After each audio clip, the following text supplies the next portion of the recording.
One of the things that we mentioned in an earlier lesson is that I'm actually considering buying a new camera right while we're filming this course. So it's going to be cool to kind of dive into what Will and Sam think I should buy and kind of talk more about the process of what camera I should get. So I guess first let me explain where I'm at, and then I'm going to ask you just right off the bat what camera you think I should buy. Sound good? Sure. Sounds good. Let's do it. Okay, so actually I have my camera right here. This is my Canon 70D. It's sort of a mid-range prosumer camera. It's a little bit more expensive than the Canon T5i, which we've been using in this class. It's a step above that Rebel series, but it's also not the latest model in this series. They have a Canon 80D. As you guys know, I've stuck with Canon for a while. I had the Canon 7D and now the Canon 70D, but I'm just not excited to go out and shoot with this camera. I was telling Sam before we were recording that even though I have this nice L series lens, it's the older model, and with this camera, with the lens, the autofocus is it just isn't as sharp as I want or as quick as I want. It's so big. Yeah, and it's huge. It's heavy, right? Yeah. And by the time the class comes out, I'm gonna have a family. My wife is pregnant with twins right now while we're recording this, which is crazy. And I haven't told anybody yet. So by the time you're watching this, this is old news. But I want to have a camera that I can, take everywhere. That's easy and fun to use. That's smaller. They can take photos of the kids with. Yeah, exactly. So I don't know. Just right off the bat, what do you know about like the current camera market and DSLR versus mirrorless versus just getting a new smartphone? What advice do you have for me? There's a lot of things to consider because you obviously also do video stuff. Mm-hmm. And you also, from what I know, have gone on some good trips. And I assume with kids, you might not be going as far, but you'll be doing, some of those trips and whatnot. Mm-hmm. So I think both of us have mirrorless cameras. Mm-hmm. And the only point that I see DSLR still being competitive is really on the high-end weather seal, these robust cameras that will withstand Arctic winds. Mm-hmm. Otherwise, I think most mirrorless cameras fully compete with any DSLR, and the size, the form factor, everything is just really nice. Mm-hmm. That being said, though, because you have Canon stuff, you don't want to buy a bunch of new lenses necessarily. Yeah. Well, so switching systems, it's a big commitment. Yeah. And I think also like those Canon lenses are not cheap. Like if you have several of them, it may be worthwhile looking into a system that will use those lenses or adapt to those lenses. I think that's one of my biggest concerns right now is that I do have Canon lenses. I think I might be at a point where, like a lot of the students watching this class, maybe I have a few extra lenses compared to them. I have the 24-70, but that's old, like I said, and it still shoots great photos and videos, but it's not as fast as I want it to be. But I actually don't have a lot of the other like higher end lenses in the Canon series. I have a lot of their cheaper lenses, so I wouldn't mind switching to another system. I think you're specific in the sense that like you do video and do photo.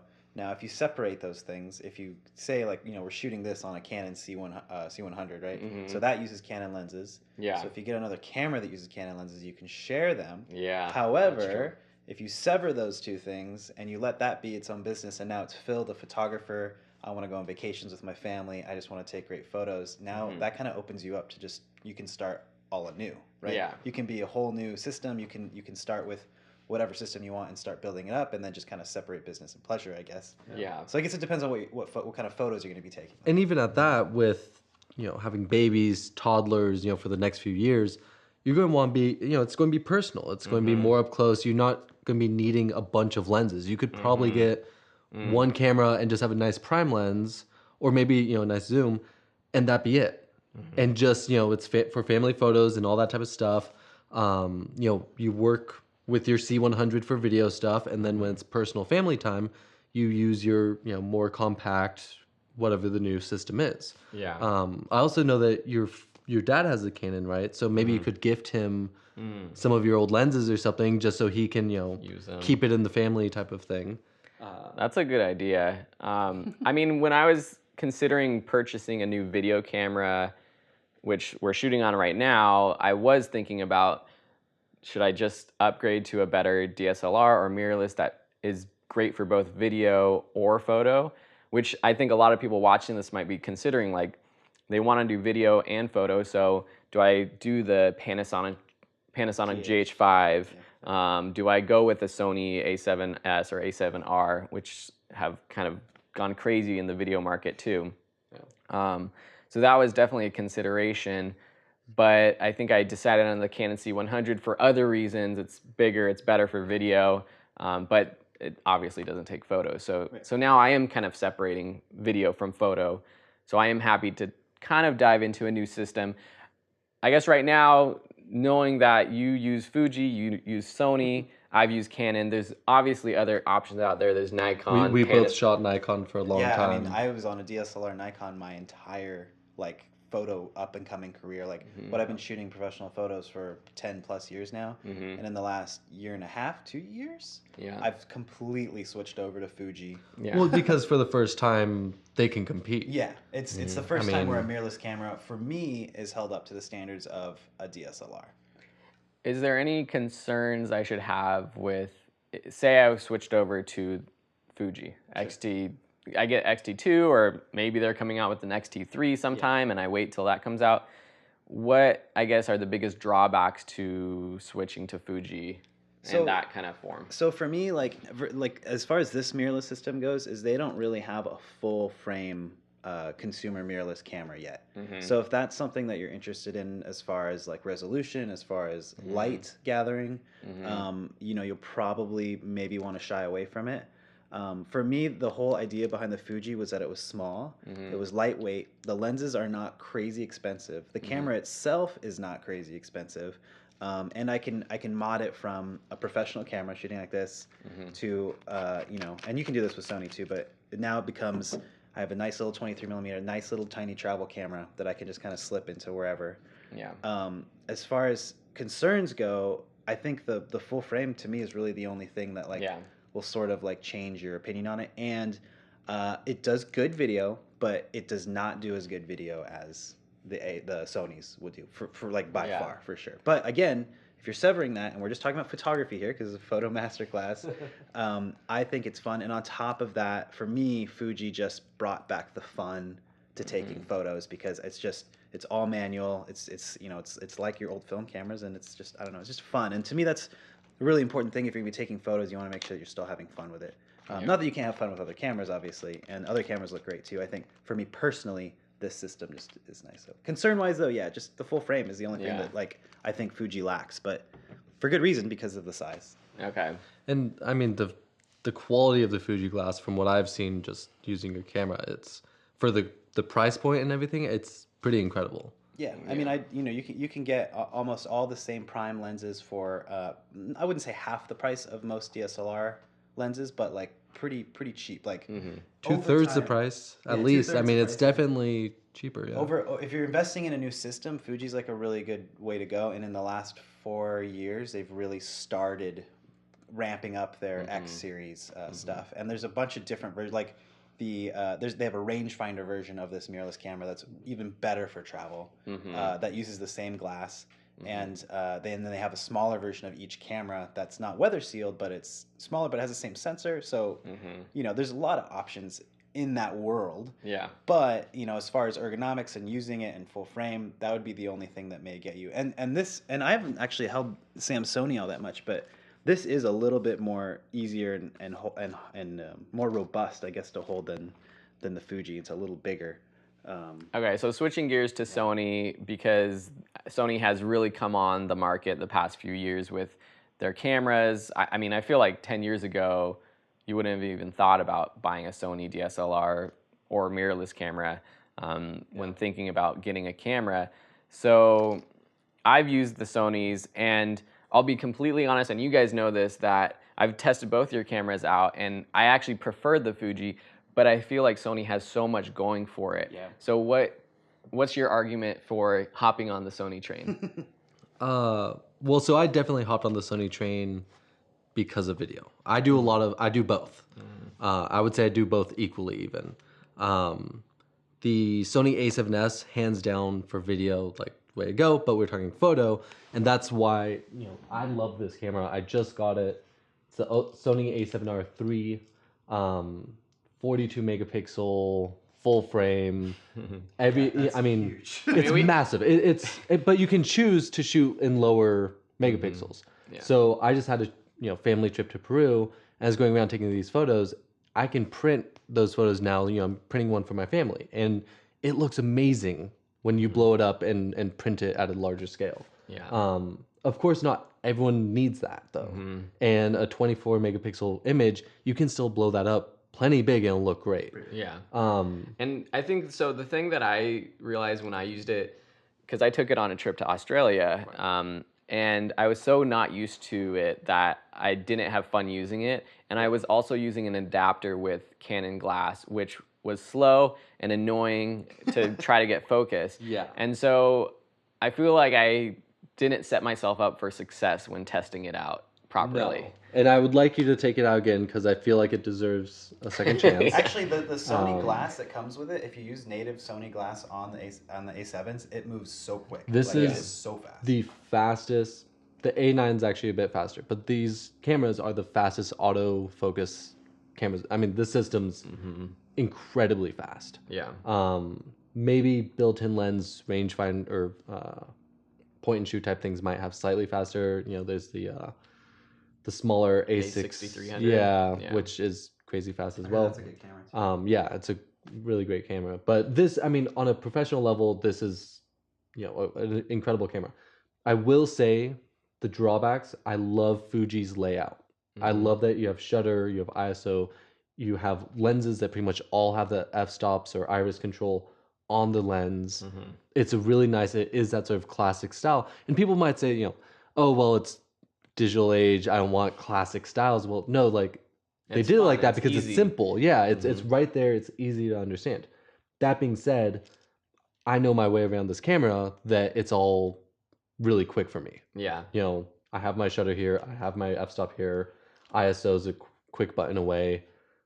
Once you know it, it's easy. Okay. But there is a learning curve, but it's also fully customizable. It's tough. And the Sony's more expensive though too. This is much more expensive. Yes. But You but pay it's for more different. sensor, yeah. It's different. I mean, and then you compare these things to, like you said, the Sony A6300 over the Yeah, smaller version of that, 6500 now. which is Yeah. like the XT10 or 20, and then you talk about the GH4, or GH5, which Panasonic, Olympus also makes these really good level cameras. I don't think we see them much in our world because we've gravitated towards video and Fuji, but Well, those are really GH5's also popular GH5. I feel like's video.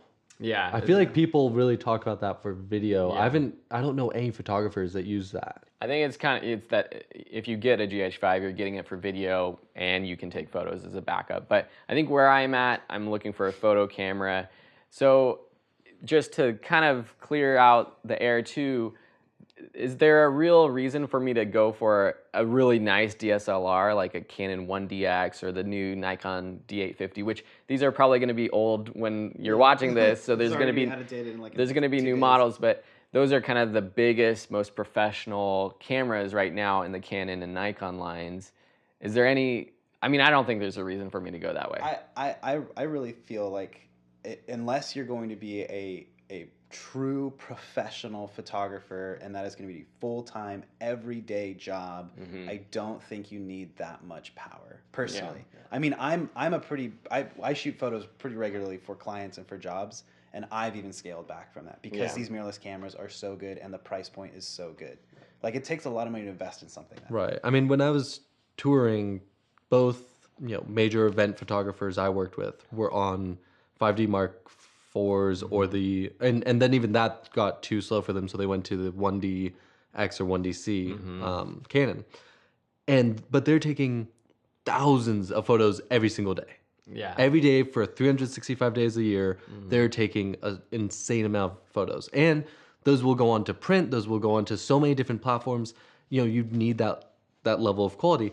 And then on this other end, you can go off into the humid rainforest, you can go into the icebergs, whatever, and it'll hold up. Yeah. I don't think need that. No. And the price point is ridiculous for those cameras. Especially if you're gonna enter into a new system. Like, say Yeah. you did find a Nikon that you liked, you got to start all over, and Yeah. at a camera that's like, $3,000 and up. Yeah. For that, you could get one of these mirrorless and a lens. Like, Yeah. so it's really dependent on, I guess, like what you're gonna do. So my last question is, so if I decide to go with Sony or Fuji and I just have a budget for one lens, which lens should I go for? Sam's grabbing his lens. You wanna go first? No, you can go first. For me, again, it depends on what you're going to do. Knowing your specific situation, Mhm. family, kids, vacation, maybe some stuff for video school online.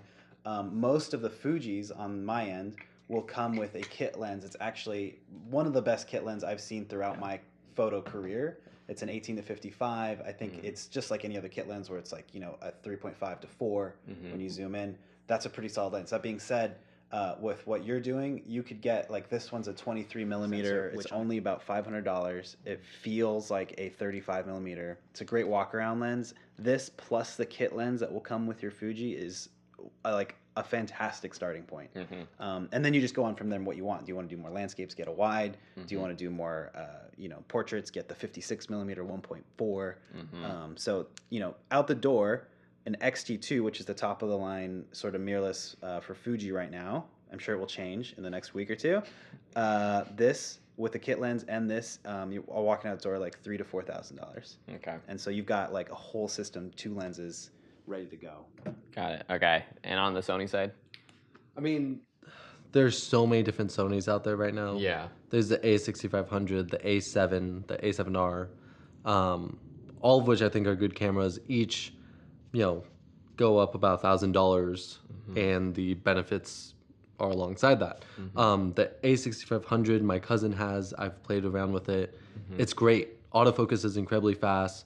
I think it's it's not nearly as many megapixels, obviously. And then in terms of lenses, there's tons of options out there. There's the Batis, the Milvus, all these different levels. And again, there's how fast they are, the size of them, manual focus versus autofocus. There's a lot of options out there. I personally have fallen in love with just the 35 millimeter. I think picking a nice prime is always a good option. I like having the zoom options, but to be honest, I feel like I'll get a zoom and I'll use it. And it's like, okay, it's so easy. Like, I can just zoom in and out. And then I put this on, and the quality and the look of it is just so much better. Yeah. I got these Voigtlander lenses, which for the quality are very cheap, all things considered. It's a 1.2, so it's great in low light, but it is fully manual. So you have to be wanting to do manual. If you want autofocus, Sony does have a lot of options, and they've really built their line out. Yeah. Cool. Yeah. Can I say something else real Yeah, quick? So we're at the level of like pretty professional, a lot of in-depth photography, and like our systems are thousands of dollars and up. I feel like there's a level down. There's a tier down where, like, on Fuji's end, it's the XT10 or the XT20. On A7 is the A6300. A6500. And those with their kit, with Fuji's kit lens, you can always invest in that, and you're going to be spending under $1,000 on Fuji side. And then if you like it or you don't like it, you can have the kit lens now, sell that, and then upgrade to the next camera when you're ready. Yeah. So, it kind of depends on, and then if you don't like it, you can sell it and go back to their system. You may lose a little bit of money here, but, at that level when it's under $1,000, and if you're not really putting up a few grand, I think that's also a really good place to start as you start to become a photographer. If you like it, you don't, it's a hobby, I don't know. All right, so basically similar to all the lessons of this class, there's no perfect camera for me, but I think I'm definitely in the mindset of a mirrorless camera. I don't know what I'm going to get. I don't know what I'm going to pick.